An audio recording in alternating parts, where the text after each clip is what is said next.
가족들과의 관계를 회복하기 위한 프로젝트, 오늘 5번째 강의 시간입니다. 오늘 우리들이 다루어 볼 것은 그 남편과 아내의 관계 중에서 지난 시간에는 아내가 남편에게 복종해야 된다는 이야기들을 살펴보았습니다. 물론 이 복종은 그냥 기계적으로 혹은 노예적으로 하는 복종이 아니라 사랑 안에서 하나님이 가정에게 주신 질서를 받아들이는 복종을 이야기하는 것입니다. 오늘 이제 살펴볼 것은 남편이 아내를 향해 가져야 할 덕목입니다. 그것은 아내를 사랑하라는 것입니다. 기독교와 유교는 가정의 기본 단위를 보는 데 있어서 시각의 차이가 있습니다. 그리고 우리는 지금은 이런 관성들이 많이 사라졌지만 그러나 오랫동안 유교적인 의식 속에 있었어요. 그래서 유교에서는 기본적으로 가족의 기본 단위를 아버지와 자식으로 보는 거죠. 우리나라에서는 특히 그렇죠. 그래서 여자가 시집을 와도 그 집 성을 안 줘요. 그것이 또 어떤 사람들의 입장에서는 페미니스트 같은 사람들의 입장에서 보면은 여성의 독자성을 중시한다라는 해석도 있어요. 근데 사실 그 속을 들여다보면 시댁에서는 그 사람이 시집을 와서 10년, 20년이 지났는데도 여전히 자기의 울타리 속에 안 넣어주려고 하는 그 의식을 보여주는 거죠. 그렇기 때문에 이것을 마냥 좋게 해석할 수만은 없는 거예요. 그래서 외국은 서양 같은 데는 이렇게 돌아오면 당연히 그 집 성을 갖게 되잖아요. 그것은 네가 시집 왔으니까 이제 나와 결혼했으니까 너는 우리 집안의 한 식구다라는 것을 받아들여주는 거거든요. 그래서 우리들이 이렇게 결혼하고도 성을 원래 가지고 있던 성을 계속 사용하는 것이 정말 좋은 것인가라는 것은 생각을 해봐야 돼요. 그 대신 불편한 게 있어요. 2번, 3번 재혼을 하게 되면 그 성을 다 달아야 돼요. 좀 어렵죠, 그죠? 그에 비해서 기독교는 그렇지 않아요. 부모와 자식의 관계를 하찮게 보는 건 아닌데 기본 단위가 남편과 아내라고 보는 거죠. 굉장히 중요해요.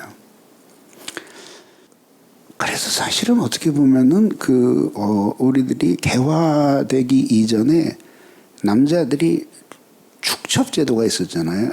생활 형편이 원만하기만 아니 심지어 가난한 사람들도 축첩을 했어요. 근데 그거는 결국 그거에 대해서 굉장히 관용했던 이유도 이런 것과 관련이 있는 거죠. 그래서 생각해 볼 문제예요. 아무튼 이 서신이 쓰여질 때는 로마 시대였잖아요.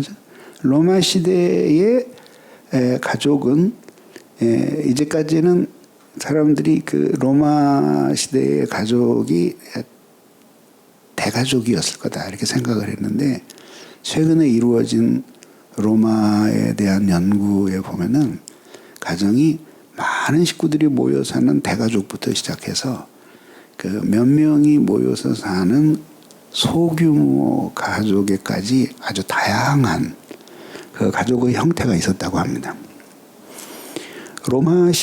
로마는 아주 굉장히 영특했어요. 그래서 그 어마어마한 제국을 통치하는 데 있어서 가장 중요한 것이 그 로마인들의 가정이라고 본 거예요. 왜냐하면 가족이 그 올바른 질서를 가지고 세워질 때 견실한 사회가 되고 거기서 애국자를 길러낼 수 있다고 본 거죠. 그래서 로마에서는 이 가정을 매우 중시했어요. 그래서 그 가정이 사회를 지탱하게 해주고 사회가 국가를 지탱해 준다라고 하는 것에 대해서 명확한 이해를 가지고 있었던 거죠. 자, 그런데 이 로마 시대 때의 이 남녀에 대한 그 이해는 우리나라의 그 개화되기 이전에 우리나라하고 유사했어요. 그래서 사회가 철저하게 남성 중심 사회예요.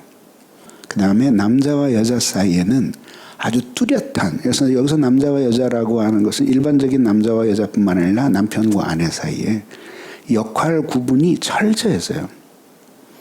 그래서 신기한 게 여러분 보면은 14세기, 그러니까 길게는 12세기부터 그리고 14세기서부터 이제 르네상스가 일어나잖아요. 르네상스에 조각, 예술, 건축 막 탁월한 천재들이 쏟아져 나오잖아요. 여자는 없어요. 왜냐하면 여자 중에서 그런 재능 있는 사람이 없었던 게 아니라 사회가 그 사람들에게 기회를 안 주는 거야.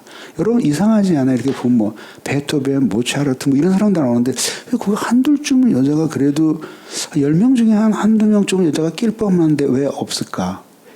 사회가 기회 자체를 안 주는 거예요. 로마 시대의 사회도 그랬어요. 그게 오래도록 이어져요. 그래서 말씀드렸잖아요. 지난 시간에 민주주의의 선진국이라는 미국도 1921년도에 여성의 참정권이 헌법에 명시돼요. 개정된 헌법에. 그거 얼마 안 돼요. 지금. 그 사람들이 거기 건너간 게 1770년대인데 근데 그 참정권을 가진 게 1921년이니까 실로 장구한 세월이 걸린 거죠. 이거 얼마 안 돼. 100년도 안 돼요. 그리고 그 다음에 가정이 세포처럼 모여서 제국을 이룬다라고 본 거예요. 그러니까 그 세포의 건강함은 굉장히 중요했죠. 그래서 그 아이들을 교육시킬 때 철저하게 교육을 시켜서 그래서 이제 이런 그 가정을 이루게 한 거죠. 그리고 여성들에게는 교육의 기회가 그렇게 주어지진 않았어요. 많이 주어지진 않았어요. 그래서 이제 로마 시대를 기준으로 볼 때 남편과 아내의 역할은 이런 거예요. 남편은 노동과 직업 활동에 참여하고 그다음에 시민 정치에 참여해요. 국가에 헌신하고 가정을 지도하는 거죠. 아내는 자녀의 생산과 양육은 아내의 몫이고 그다음에 가사를 꾸려감. 이게 무슨 뜻이냐면 경제권이 여자에게 없었어요. 일반적으로. 남자가 여러분 가정에도 그런 가정 있죠. 이상하게 좀 돼가지고 남편이 경제를 워낙 탁월하게 알고 어떻게 살림을 해야 되는지 잘 모르는 자매들이 있잖아요. 훈련이 안 됐거나 좀 아니면은 뭐 씀씀이가 워낙 그 절제력이 없어서 남편이 그냥 경제권을 초창기에 회수해 가는 경우 있잖아요. 그렇게 되면 어떻게 되냐면 아내는 남편이 버는 게 돈이 얼마인지 몰라. 남편이 다 관리를 하고 그리고 그중에 생활비 200만 원 이런 식으로 띄워주는 거죠. 그리고 더 쓰려고 하면은 남편에게 특별 청구를 해야 돼. 근데 그건 전적으로 남편의 기분에 달려 있는 거죠. 예. 그러니까 이런 의존적인 생활을 해야 되는 거죠. 그래서 이제 살림살이를 그렇게 하는 사람은 백화점에 갔을 때 아내가 뭐든지 하나로 더 살려고 하고 그리고 반대로 되어 있는 사람은 남편이 뭐라도 하나 더 살려고 그래. 그러면 서로 반대하는 거야. 이제. 그런 그림을 가지고 있어요.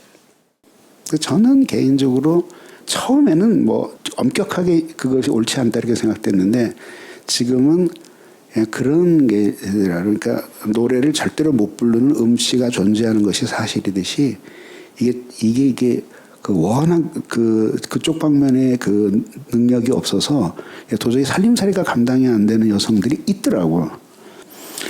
근데 어쨌든 그 아내의 역할은 바로 이런 거고, 그 다음에 가정 밖의 일에 간섭을 하는 것이 여자의 수치였어요.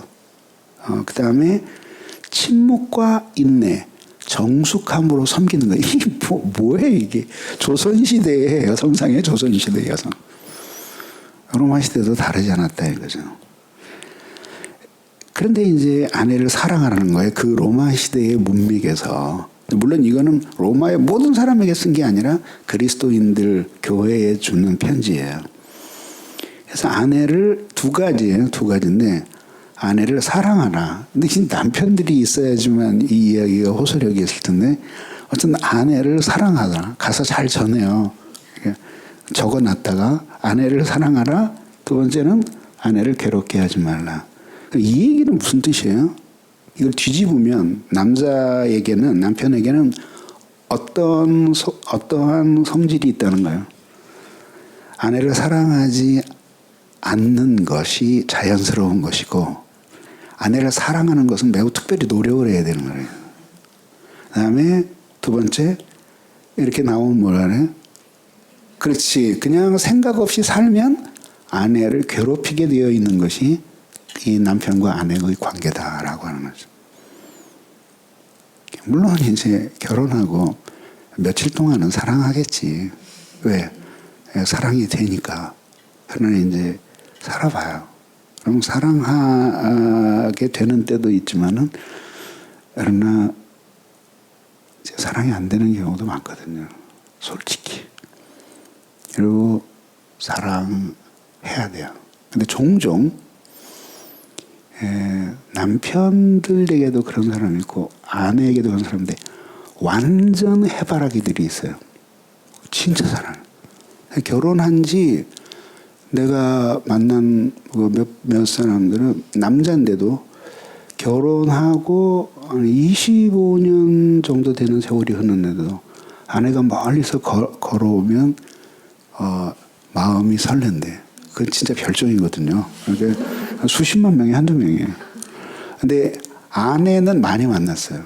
지금도 저기서 남편의 얼굴을 보면은 가슴이 뛴대요. 근데 놀라운 건 뭐냐면 그런 사람들은 하나님이 한 번쯤 남편에게 실망하도록 만들어주셔. 그래서 결국 뭐냐면 이게 자가 발전적인 사랑으로 되는 것이 아니라 이렇게 저절로 사랑이 되는 것만이 아니라 해야 될 때가 있구나. 그러면서 하나님의 은혜를 구하게 되는 거죠. 그러니까 남자가 생각 없이 살면 아내를 사랑하지 않게 되고 그냥 특별히 노력 안 하고 살면 아내를 괴롭게 하게 된다 얘기예요. 그래서 그럴 위험을 생각하면서 반대의 삶을 살아야 되는 거죠. 자, 당시에 로마 사람들은 이제 그 이전에 히랍 사람들 있잖아요. 히랍 사람들은 이게 사랑을 우리는 그냥 사랑 하나밖에 없잖아요. 애정 이거는 중국말이고 그다음에 옛날 말로 고이다, 괴다 그게 이제 예뻐하다 이런 뜻이잖아요. 근데 사실은 다 비슷비슷하잖아요. 근데 사람들은 이 사랑에 대해서 이 히랍 사람들은 네 가지 생각을 가지고 있었어요. 에로스는 남녀 간의 사랑이에요. 우리로 말하자면 남녀 상열지사이고 필리아는 형제들 간의 사랑이에요. 그런가 하면 부모와 자식 간의 운명적인 사랑은 스톨게라고 보고 그 다음에 인간에 대한 신의 사랑을 아가페라고 불렀어요. 물론 이런 신의 사랑으로 이걸 신의 사랑이라고 부르는데 이게 기독교 안에서는 이런 하나님의 사랑 때문에 사람을 사랑하게 되는 것도 아가페라고 불렀어요.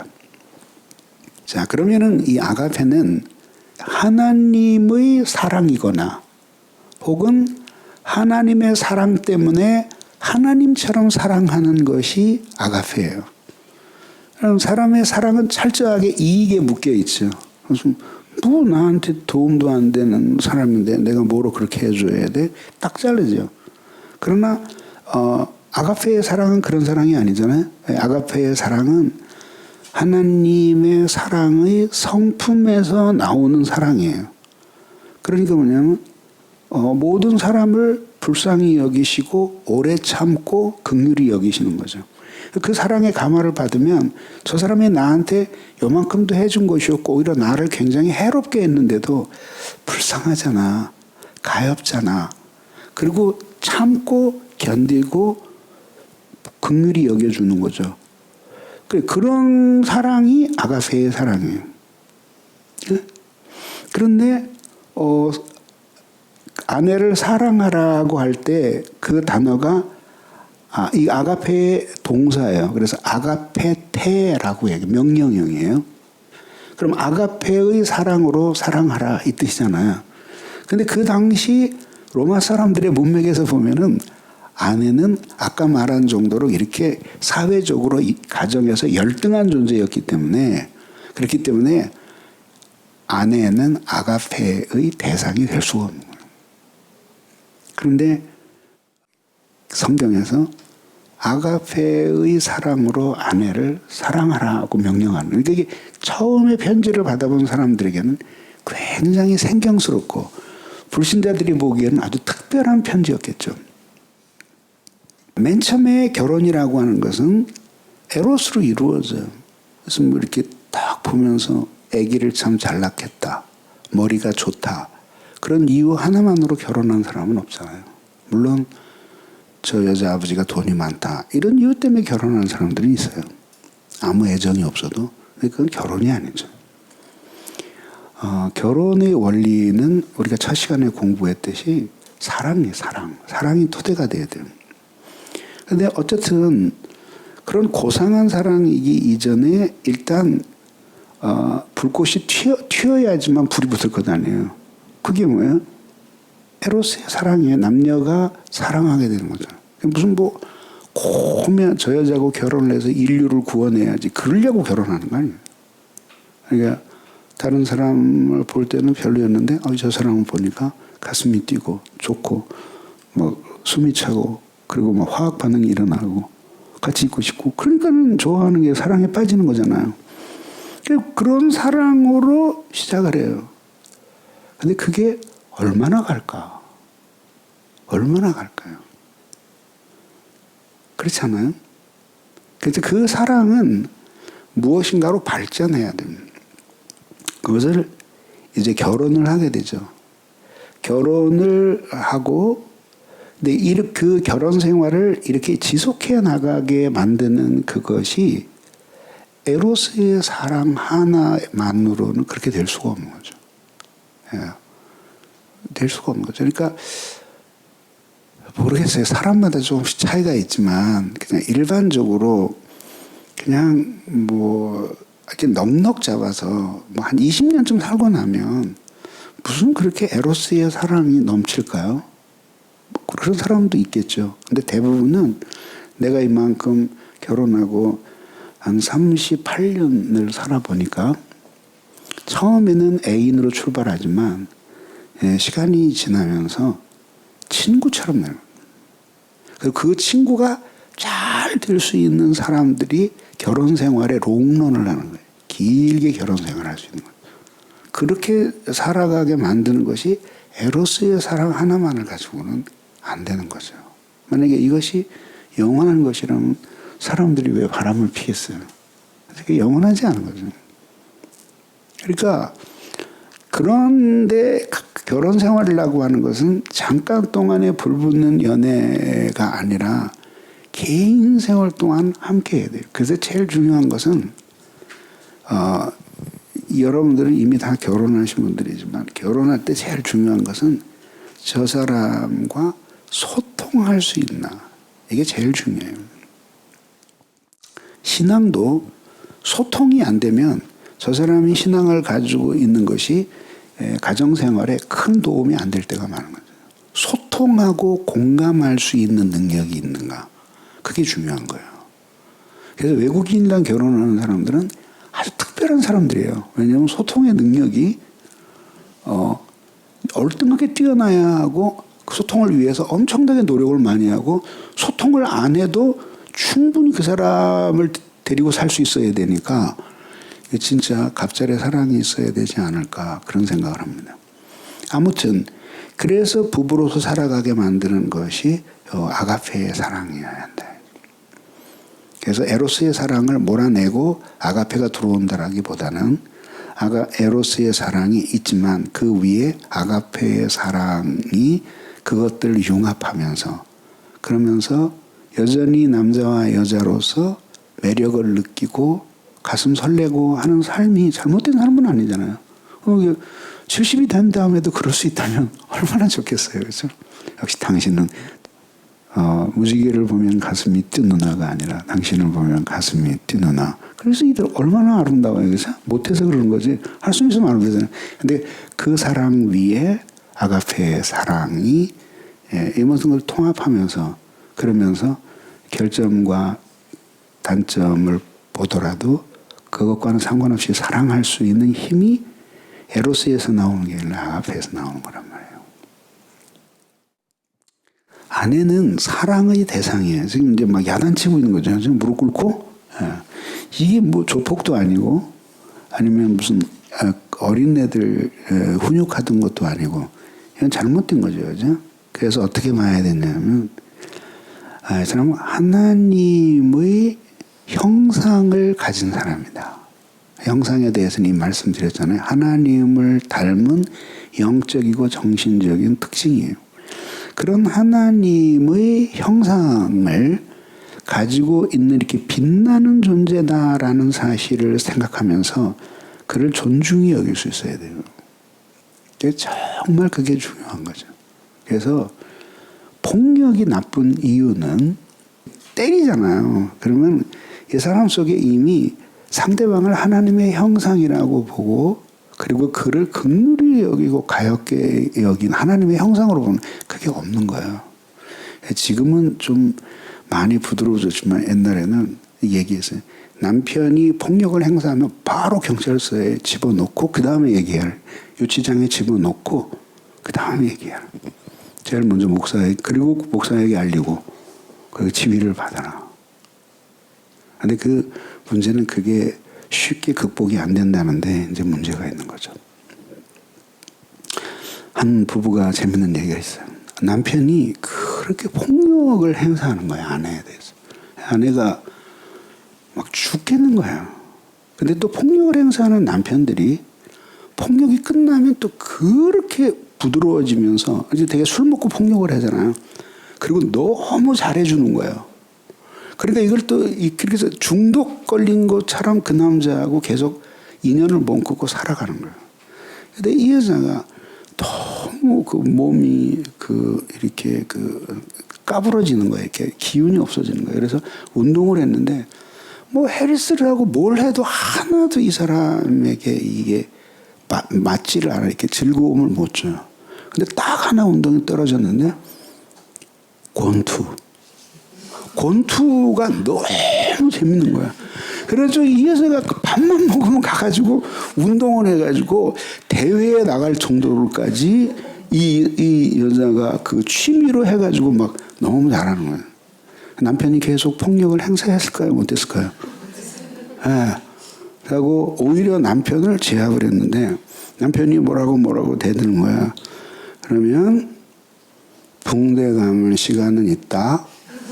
그게 무슨 뜻이냐면 권투하는 사람들은 우선 맨주먹에다가 그 붕대를 감아요. 이렇게 창창 감싸 타이트하게 탄탄하게 한 다음에 그 다음에 글러브를 끼는 거예요. 그래서 이제 뭐라 그러면 이제 지금 붕대 감는다. 그러니까 붕대 감을 시간은 있다. 그러니까 무슨 뜻이야? 빨리 도망을 가든지 잘못했다고 하든지. 그래서 가정이 놀랍게 평화롭게 됐다.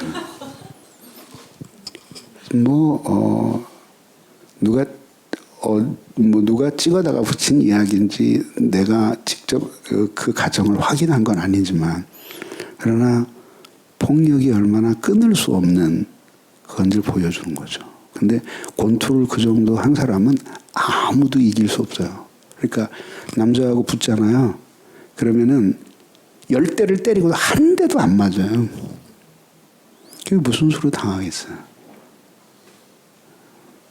배워보실래요?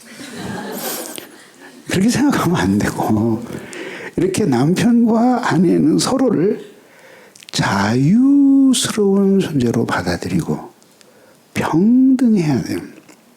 그리고 인격적이어야 하고 그 다음에 자기가 한 일에 대해서 책임을 질 수 있어야 되는 거죠.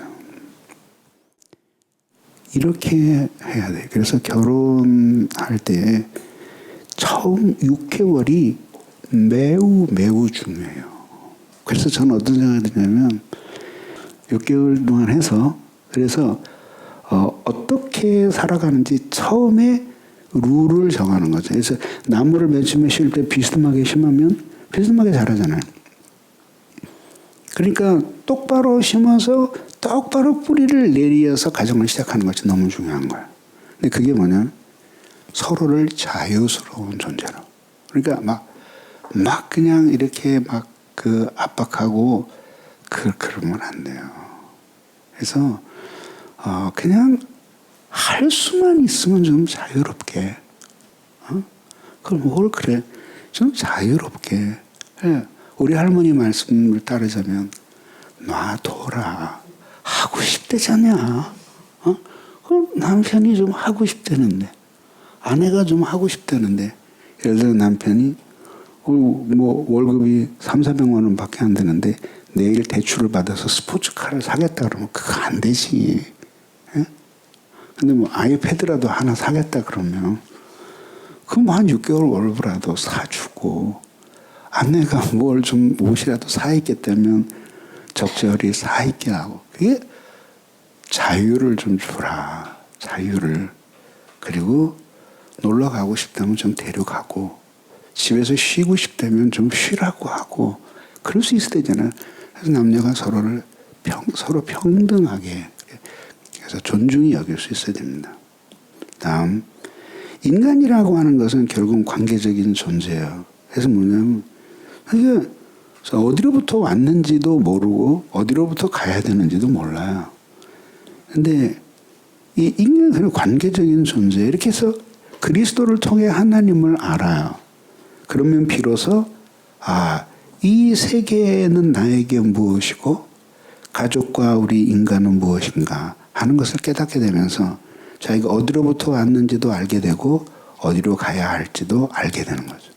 그렇게 알게 되는 것이 무엇을 통해서요? 이 관계를 통해서 알게 되는 거예요. 관계예요. 그래서 내가 누구인가 하는 것은 너와의 관계, 그와의 관계를 통해서 파악이 되는 거죠. 자, 인간의 기본적인 고민이 있어요. 그것은 뭐냐면 자기가 불완전하다는 거죠. 그래서 그렇게 불완전한 자신은 불결한데 이 불결한 자신이 정결케 되고 그 다음에 그렇게 정결한 사람으로서 현재 이 모습은 불완전하지만 이상적인 모습으로 다가가서 완전한 존재가 되는 것이 인간의 고민이에요. 그리고 그것이 인간의 진정한 행복이에요. 그러니까 돈이나 많이 쓰고 그리고 재산이 있는 남편 만나서 좀 손에 물 안 묻히고 편안하게 살겠다. 그런 생각은 말하자면은 영화배우 같은 여자를 만나서 매일 연애하며 살고 싶다라는 생각만큼 허망한 거예요. 그런 사랑이 만약에 미모에 달렸더라면 그 유명한 영화배우들이 왜 이혼을 했겠어요? 그렇잖아요. 그래서 이렇게 한 사람이 결혼을 해요. 그래서 가정을 이루어요. 그런데 이 사람이 결혼을 하고 가정을 이루잖아요. 그 다음에 살아가요. 이게 수많은 삶의 사태들을 만나는 거예요. 이 사태가 뭐예요? 수많은 사태들, 뭐라 그럴까, 삶의 상황이라 그럴까, 이런 것들을 만나는 거예요. 이런 일 저런 일 만나잖아요. 슬픈 일도 있고, 엄청 기쁜 일도 있고, 괴로운 일들도 있고, 가슴 아픈 일들도 있고, 이런 일들 만나요. 근데 그런 것들을 다 겪으면서 살아가게 되는 거죠. 근데 그런 거를 겪으면서도 두 사람이 더욱 인격적으로 결합이 되고 서로를 진정으로 사랑해 하면서 살아가는 것이 결혼 생활의 이상이에요. 그러면서 이런 사태들을 겪으면서 그러면서 사람이 온전하게 되어가는 거예요. 사랑이라고 하는 것은 그렇게 자기를 완성해 가는 거예요. 그러니까 무슨 뜻이냐 하면은 내가 청년들 보고 늘 하는 얘기가 너희들이 아무리 나이를 많이 먹어도 너희들은 영원히 애들이다. 왜? 결혼이라는 강을 안 건너봤기 때문이다. 결혼이라는 강을 건넌 모든 사람이 위대한 것은 아니다. 그러나 한 인간으로 태어나서 한 인간을 마음을 바쳐서 사랑하고 희생해 보기 전까지는 자기가 얼마나 불완전한 존재인지를 몰라. 자기가 잘난 줄 알아요. 그런데 진짜 한번 살아보면 야, 내가 이렇게 불완전한 존재구나 이게 깨닫게 돼요. 근데 처음에 그걸 깨닫느냐 그게 아니라 야, 이 여자 정말 불완전한 여자구나 그렇게밖에 생각을 안 해. 내가 어쩌다 이 남자를 만났을까? 어쩜 이렇게 사람이 불완전할까 생각을 해요. 근데 사랑하고 용서하고 긍휼히 여기면서 그 사람이 얼마나 불완전한가 이런 생각을 하는 게 아니라 자기가 얼마나 모자라는 존재인가 그걸 깨닫게 되는 거예요. 여기에 보면은 이렇게 구멍이 뚫려 있어요. 이게 뭐냐면 결함이에요, 결함. 그러면은 정도의 차이는 있을지 모르지만은 남자, 여자 다 결함이 있지 않겠어요? 그리고 그냥 비슷한 사람들끼리 만나요. 비슷한 사람들끼리 만나요.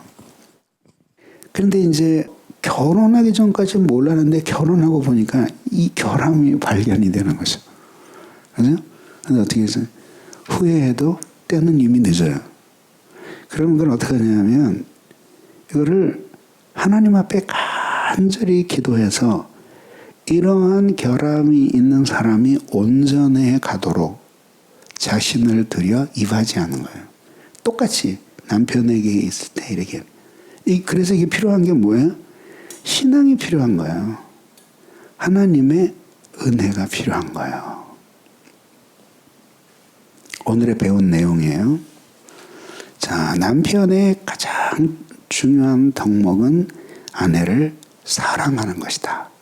이게 에로스의 사랑일 뿐만 아니라 아가페의 사랑으로 승화된 사랑이어야 한다. 왜요? 부부의 관계는 자유스럽고 평등하고 그리고 서로의 결함을 자신의 소명으로 느껴서 저 여자가 저런 결함을 가지고 있기 때문에 이 남자가 이런 단점을 가지고 있기 때문에 하나님이 나를 아내로 남편으로 부르셔서 저 모자라는 것을 보충하게 하셨구나 이렇게 생각을 해야 된다. 그리고 서로에 대해서 책임을 지는 거죠. 상대방의 결정을 소명으로 여기고 마지막으로 한 인간으로 태어나서 한 사람을 죽도록 사랑하는 일을 통해서 자기가 얼마나 불완전한 존재인지를 알게 되고 그를 사랑함으로써 그 사람을 완성하고 자기도 완성되게 하신 것이 남편과 아내를 주신 하나님의 계획입니다.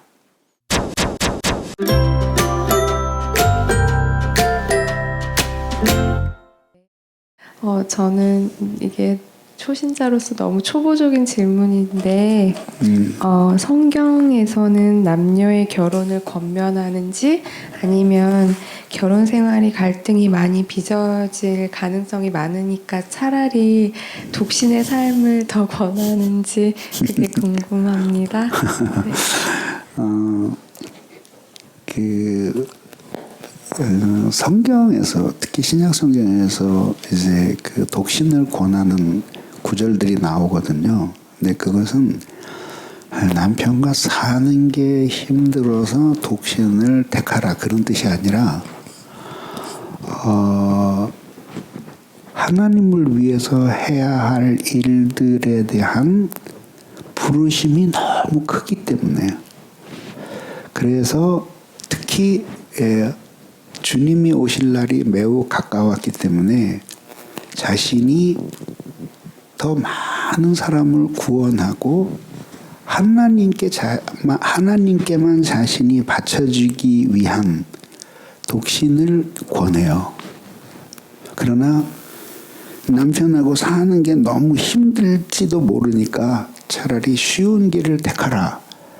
아내를 데리고 사는 게 너무 힘든 길이니까, 그러니까 너희들이 차라리 독신으로 살아라. 성경은 그렇게 권하지는 않아요.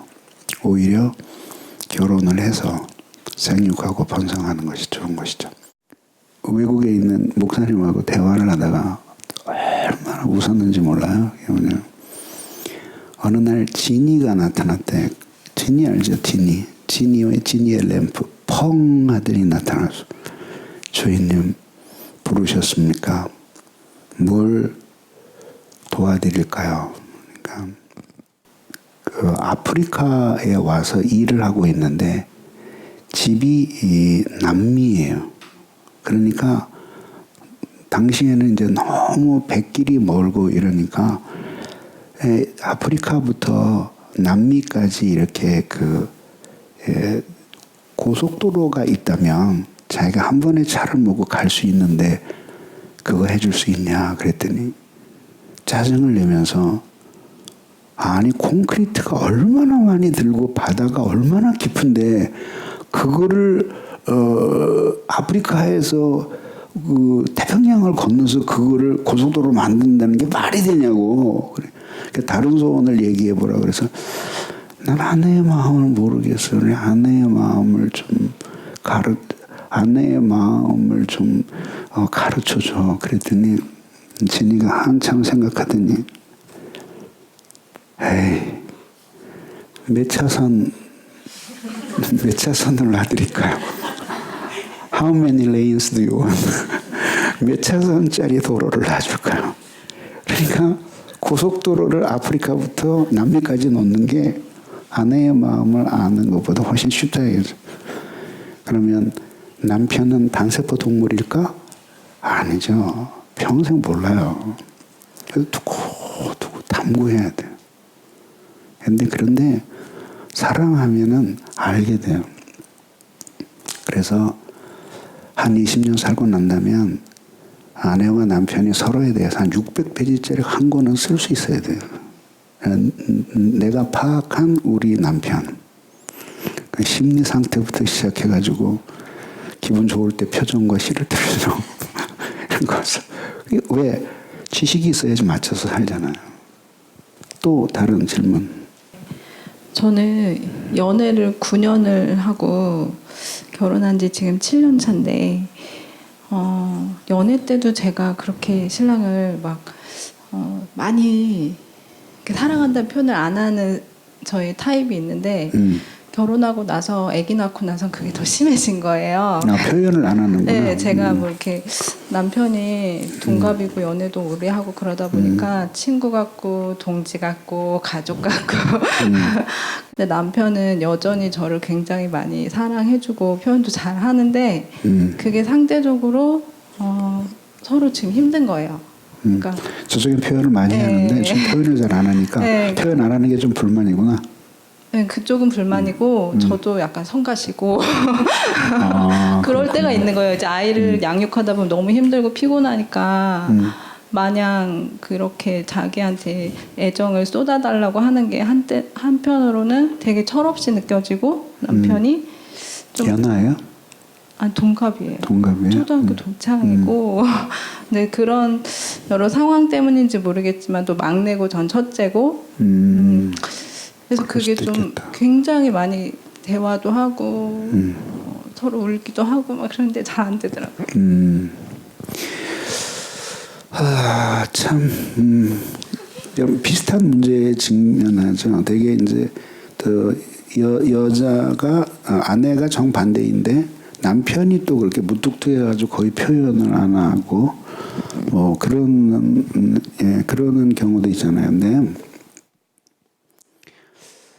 분명한 거 하나는 우선 첫 번째로 말하자면은 본인의 성향이 그렇기 때문에 그거를 한 번에 그냥 딱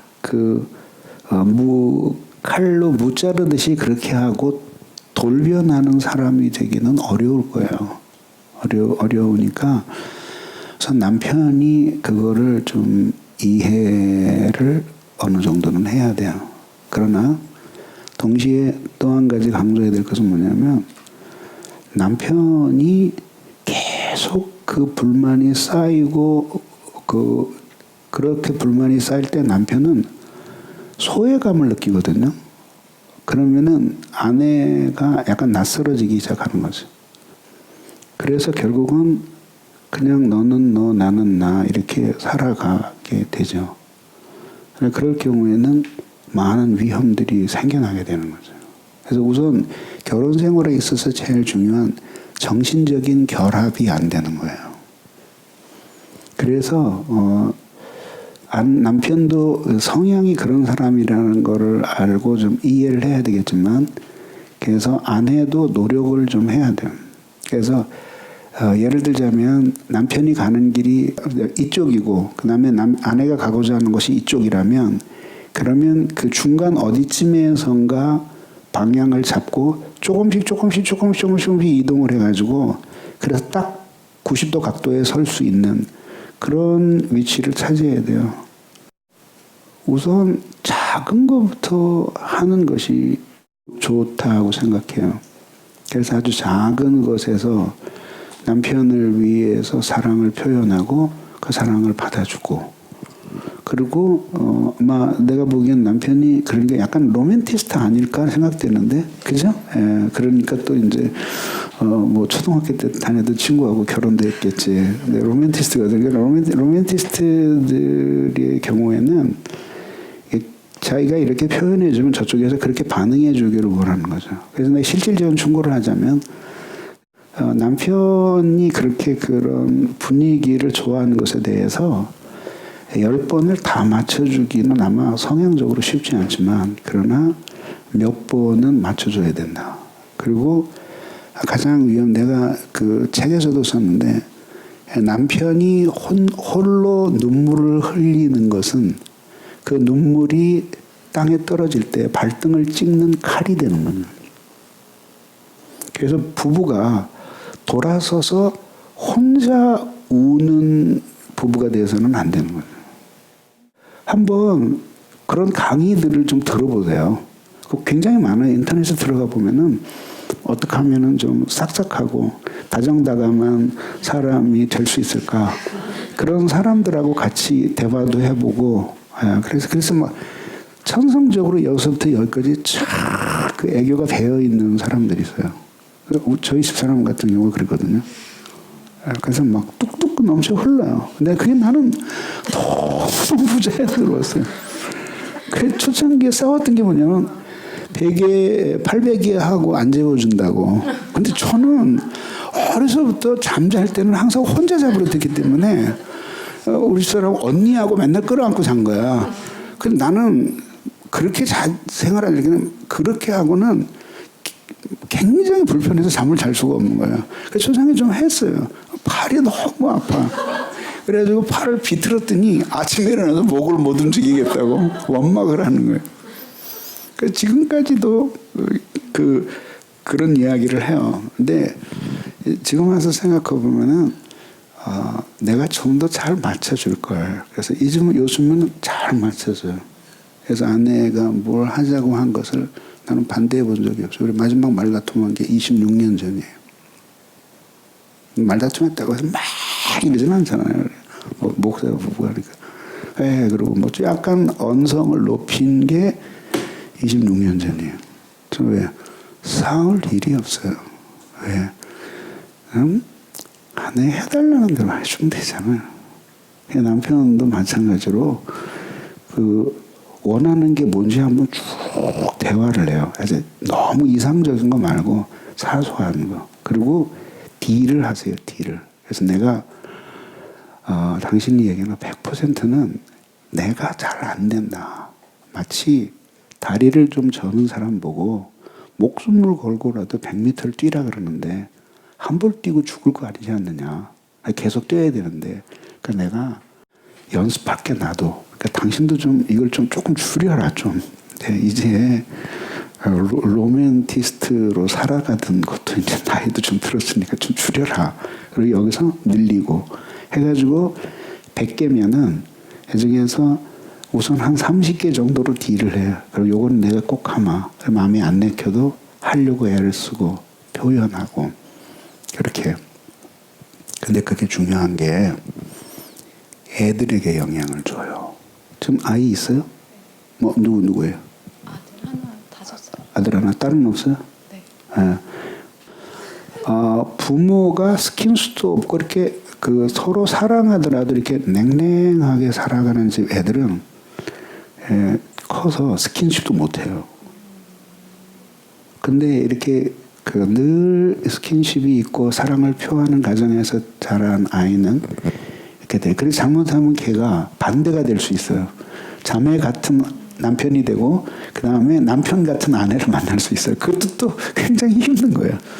그러니까 아이들이 굉장히 그건 중요해요. 따뜻하게 이렇게 사랑을 표현하면서 자라는 그 환경이 아이들의 행복을 위해서도 매우 중요한 거예요. 그래서 노력을 해야 돼요. 그리고 난 힘들다. 그리고 난 힘들다. 애 기르는데 얼마나 힘든데 무슨 그러면서 이제 그 남편과의 친밀한 시간에는 오히려 쉬고 싶은 거예요. 근데 그거는 지혜로운 게 아니에요. 그래서 어떤 생각을 하냐면은